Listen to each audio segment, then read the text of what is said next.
नमस्कार दोस्तों, आप सभी लोगों का अपने इस चैनल में स्वागत करते हैं। दोस्तों, हम लोग गणित कक्षा 12 के विषय के बारे में बात कर रहे हैं और जो किताब हम लोग पढ़ रहे हैं, जिस किताब से गणित को, वह है आपका डॉक्टर हर्ष स्वरूप शर्मा वाली किताब से हम लोग पढ़ रहे हैं। और आपका ये जो चैप्टर चल रहा है वो आपका अध्याय 4 यानी शारीरिक वाले चैप्टर को हम लोग पढ़ रहे हैं। और इस शारीरिक वाले चैप्टर में हम लोग प्रश्नावली 4F के प्रश्नों को हल कर रहे हैं। आपको बताया गया है, पिछले वीडियो में आपको कुछ क्वेश्चन आपको बताए गए थे और आज के इस वीडियो में हम उसी टाइप के ही क्वेश्चन ले रहे हैं, लेकिन आपका जो है उसमें कई आपके अवयव शामिल होंगे। तो क्वेश्चन हम लोग का यहाँ पे है, देखते हैं।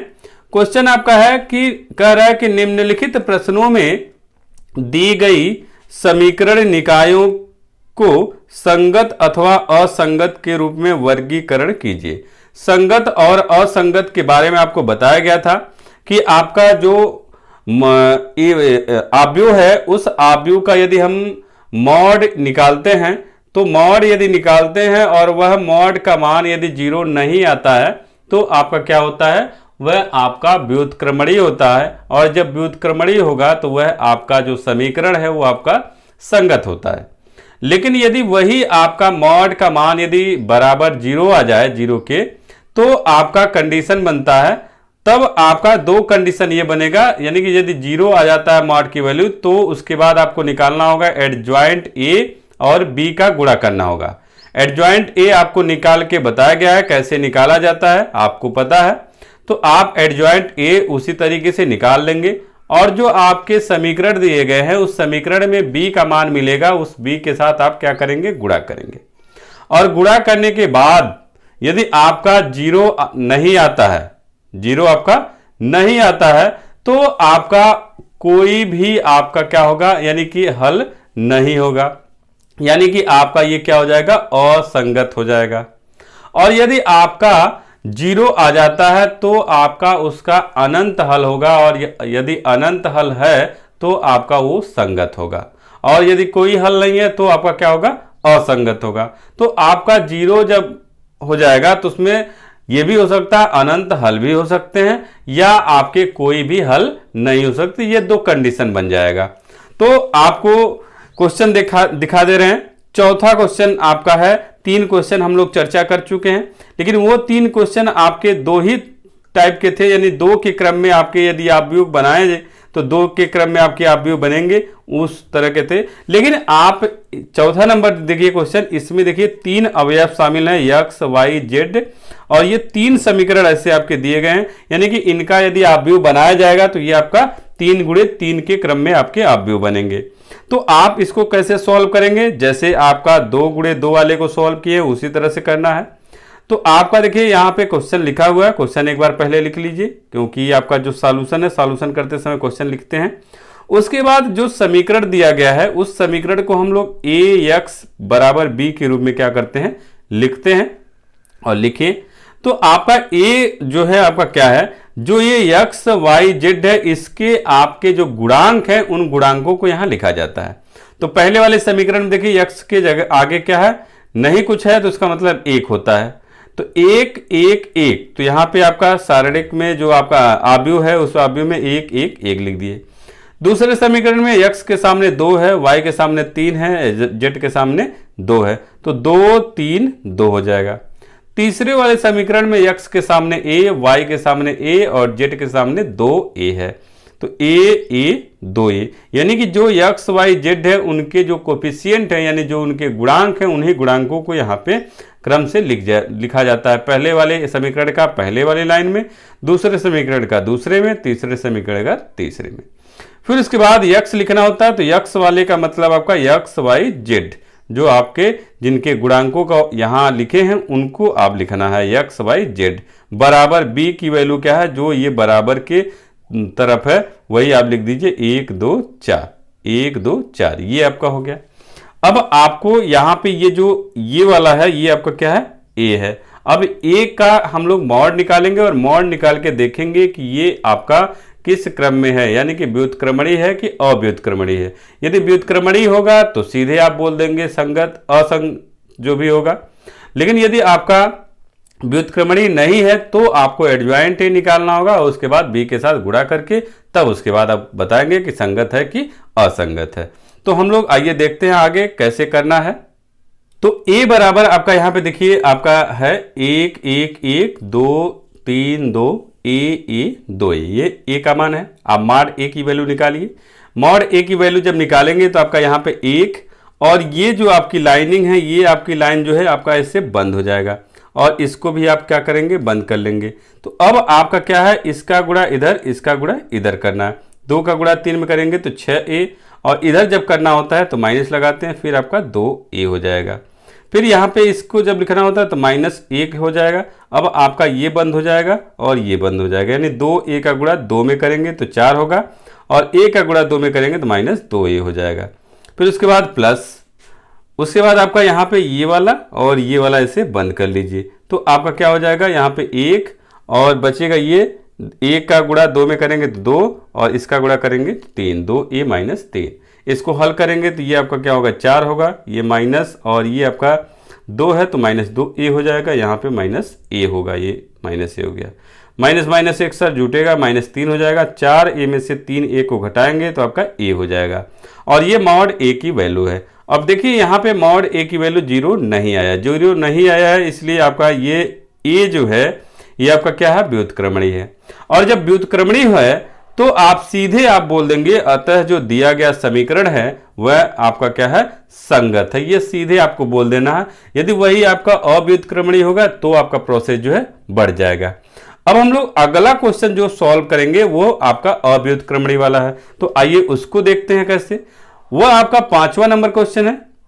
चौथा नंबर क्वेश्चन आपका हो गया है। 5 नंबर क्वेश्चन आपका यहाँ पे आपका दिया गया है। तो 5 नंबर क्वेश्चन आपका देखिए क्या है, दिया है कि 3x - y - 2z बराबर 2, 2y - z बराबर -1, 3x - 5y बराबर 3। यहाँ पे देखिए आपका इसमें तो 3 अवयव हैं लेकिन इसमें 3 अवयव नहीं है। तो जो अवयव नहीं है वो आपका 0 इंटू उस अवयव को लिख लीजिए, लिख के तब आप रखिएगा। यानी कि आप जब सॉल्व करेंगे तो आप उसको बढ़ा लेंगे क्या क्या नहीं है। देखिए सॉल्यूशन में आप देख लीजिए, आप इसको सॉल्व करेंगे तो यहाँ पे 3x - y - 2z, 3x - y - 2z बराबर 2। लेकिन यहाँ पे देखिए इस वाले में x नहीं है तो इसलिए 0x + 2y - z बराबर -1। यहाँ पे 3x - 5y, 3x - 5y, लेकिन यहाँ पे z नहीं है इसलिए आप +0z। यानी जो भी टर्म आपके नहीं होंगे उन वहाँ पे आप 0 लगा के उस टर्म को आप लिख दीजिए जिससे 3 वाले क्रम में बन जाए। अब ये आपका बन गया। अब इस समीकरण को हम ax बराबर b के रूप में लिखेंगे। तो जब लिखेंगे तो हम लोगों का यहाँ पे देखिए हो जाएगा, ये आपका 3 यहाँ पे चिन्ह के साथ लिखेंगे, -1 होगा -2, तो 3 - 1 - 2। दूसरे वाले में 0 2 -1, 0 2 -1। तीसरे वाले में है 3 - 5 0, 3 - 5 0। और x y z और b वाला जो है ये जो बराबर की दूसरी तरफ है वो आप लिखते हैं 2 - 1 3। ये आपका हो गया। अब ये जो है आपका क्या है a की वैल्यू है। अब a की वैल्यू से हम लोग क्या करेंगे मॉड निकालेंगे और मॉड से देखेंगे क्या आपका निकल रहा है। तो a बराबर आपका यहाँ पे देखिए लिखा गया है 3 - 1 2 -2 0 2 - 1 3 - 5 0। ये आपका a है। अब आप इसका मॉड निकालिए। मॉड बराबर आपका ये 3 लिखेंगे और इस वाले को बंद करेंगे तो ये 0 का गुणा 2 में होगा, 0 हो जाएगा। इसका गुणा इधर करेंगे तो +5 होगा, लेकिन माइनस पहले लगाना होता तो -5 हो जाएगा। यहाँ पे आपका पहले माइनस लगाया जाता लेकिन आपका फिर माइनस है तो -1। अब ये बंद हो जाएगा और ऊपर वाली लाइन बंद हो जाएगी। तो 0 का गुणा 0 में करेंगे तो 0 हो जाएगा। इसका गुणा इधर करेंगे तो -3 होगा और माइनस लगाएंगे तो +3 हो जाएगा। फिर -2 हो जाएगा, माइनस ये वाला बंद हो जाएगा तो -5 का गुणा 0 में करेंगे 0 और 3 का गुणा 2 में करेंगे तो 6, तो माइनस लगा के 6 लिखेंगे। उसके बाद इसको सोल्व करेंगे तो -15, ये माइनस माइनस प्लस हो जाएगा, ये गुणा करेंगे 3 हो जाएगा और माइनस का गुणा -6 में करेंगे तो 12 हो जाएगा प्लस में, यानी -15 + 15। और मॉड a की वैल्यू देखिए यहाँ पे आपका 0 आ गया। अब जब 0 आ गया तो यहाँ पे आपका a जो है क्या हो जा रहा है अव्युत्क्रमणीय हो जा रहा है। अब जब अव्युत्क्रमणीय हो जा रहा है तब आप असंगत और संगत को डिफाइन नहीं कर सकते। तो उसको डिफाइन करने के लिए अब आपको क्या करना होगा, एडजॉइंट ए इंटू बी निकालना होगा। तो एडजॉइंट ए आइए निकालते हैं हम लोग। एडजॉइंट ए निकालने के लिए आपको पता है कि ए जो आपका ए अवयव आपका ये अवयव दिया गया, उस ए के सभी अवयवों का सह गुणनखंड हम लोग निकालेंगे। और सह गुणनखंड जब निकालेंगे तो a11 बराबर आपका -1 प्लस 1 और यहाँ पे 0 - 5 हो जाएगा। और आप देखिए जैसे निकालना होता है आप निकाल लीजिए, आपके पास a की वैल्यू है वहाँ पे देख के पहले वाले को बंद कर लीजिएगा, उसके बाद आप निकालते रहिएगा। तो आपका -5 हो जाएगा। a12 बराबर -1 प्लस 2 तो 0 प्लस 3 हो जाएगा, ये -3 हो जाएगा क्योंकि इस पे 3 घात है, तो -1 पे 3 घात है तो माइनस होगा। फिर a13 आपका -1 प्लस 3 और 0 - 6 हो जाएगा। यहाँ पे ये उपसारणिक आपको पता है कैसे निकाला जाता है, यहाँ -6 हो जाएगा। a21 बराबर आपका -1 प्लस 1 और यहाँ पे 0 - 10 बराबर आपका क्या हो जाएगा, 10 हो जाएगा। a22 बराबर आपका हो जाएगा -1 प्लस 2 और 0 प्लस 6 और यहाँ पे 6 हो जाएगा। फिर उसके बाद a23 आपको पता है कैसे निकाला जाता है, ये सब आप निकालिएगा, हम आपको बता रहे हैं। -1 प्लस 3 और यहाँ पे -15 प्लस 3 यानी कि आपका ये 12 हो जाएगा। फिर उसके बाद आपका a31 और यहाँ पे -1 प्लस 1 और 1 प्लस 4 और ये 5 हो जाएगा। a32 आपका बराबर -1 प्लस 2 और -3 प्लस 0 ये आपका +3 हो जाएगा। फिर इसके बाद a33 -1 प्लस 3 और 6 प्लस 0 बराबर 6 हो जाएगा। ये आपके सह गुणनखंड निकल गए। अब आप क्या करेंगे, इन सह गुणनखंडों का आव्यूह निकालेंगे और आव्यूह में आप यहाँ मान लीजिए c, क्योंकि आपका a b आपका लिया जा चुका है इसलिए आप इसको c मान लीजिए। तो c बराबर आपको हो जाएगा -5, ये जो आपका यहाँ पे है लाइन से लिखते जाइए, -5 -3 -6 10 6 12 5 3 6 ये आपका हो गया। अब उसके बाद हम एडजॉइंट ए निकालेंगे। तो एडजॉइंट ए कैसे निकाला जाता है, एडजॉइंट ए बराबर सी का परिवर्त आव्यूह। तो सी का परिवर्त आव्यूह निकालने के लिए इस सी वाले टर्म पे हम लोग डैश लगा देंगे, उसके बाद आप पंक्ति को स्तंभ में, स्तंभ को पंक्ति में लिख देंगे। तो एडजॉइंट ए बराबर आपका यहाँ पे हो जाएगा बी, सी पे डैश लगाएंगे तो -5 -3 -6 10 6 12 5 3 6 इस पे डैश लगा दिए आप। अब डैश लगा दिए तो डैश को हटाने के लिए आप क्या करेंगे, ये जो पंक्ति है इस पंक्ति को ऐसे स्तंभ में आप लिख देंगे। तो एडजॉइंट ए बराबर देखिए -5 -3 -6 तो इसको हम स्तंभ में लिखें -5 -3 -6 10 6 12 तो 10 6 12 5 3 6 तो 5 3 6 ऐसे आप लिख देंगे। एडजॉइंट ए निकलने के बाद अब हम लोग क्या करेंगे, एडजॉइंट ए और बी का गुणा करेंगे। तो एडजॉइंट ए की वैल्यू ये आपका है और बी की ये वैल्यू है, तो आपका पहले वाले को ऐसे चलना होता है, दूसरे वाले में ऐसे चलना होता है। तो अब हम लोग गुणा करेंगे।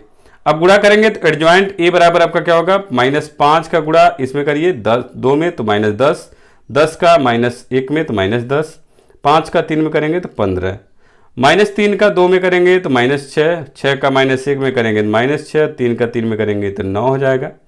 -6 का 2 में करेंगे -12 12 का -1 में करेंगे तो -12 और 6 का 3 में करेंगे तो 18। इन सबको अब जोड़ घटा लीजिए। अब जोड़ेंगे और घटाएंगे तो हम लोगों का मान क्या निकलेगा, देखिए एडजॉइंट बी बराबर आपको हो जाएगा, इनको आप जोड़ते हैं ये -20 ये +15 तो -5 हो जाएगा।